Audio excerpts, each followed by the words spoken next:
Pakistan stock exchange में कारोबारी हफ्ते के चौथे रोज जुमेरात को मार्केट में तेजी का रुझान देखा जा रहा है। PSX 100 इंडेक्स 116 पॉइंट्स के इजाफे के साथ 40,569 पॉइंट्स की सतह पर ट्रेड कर रहा है। आज सुबह से ही मार्केट में तेजी देखी जा रही है। सुबह से अब तक मजमूई तौर पर 206 कंपनियों के हिस्सों के भाव का कारोबार हुआ, जिसमें से 89 कंपनियों के हिस्सों के भाव में इजाफा, 103 कंपनियों के हिस्सों के भाव में कमी, जबकि 14 कंपनियों के हिस्सों के भाव में कोई रद्दोबदल वाक़ई नहीं हुआ। मार्केट माहिरीन का कहना है कि मार्केट में उतार चढ़ाव का सिलसिला आइंदा भी जारी रहेगा।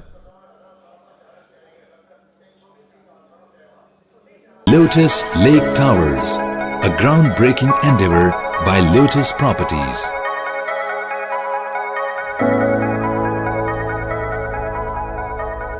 पाकिस्तान में पहली मर्तबा हालात हाजरा के मुख्तसर मगर जामे प्रोग्राम्स, खबरों, तबसरों के अलावा दीगर समाजी, तिजारती, सकाफती, तफरीही, मालूमाती, मजहबी, तालीमी, सेहत और बच्चों के प्रोग्राम्स सिर्फ TNN TV पर।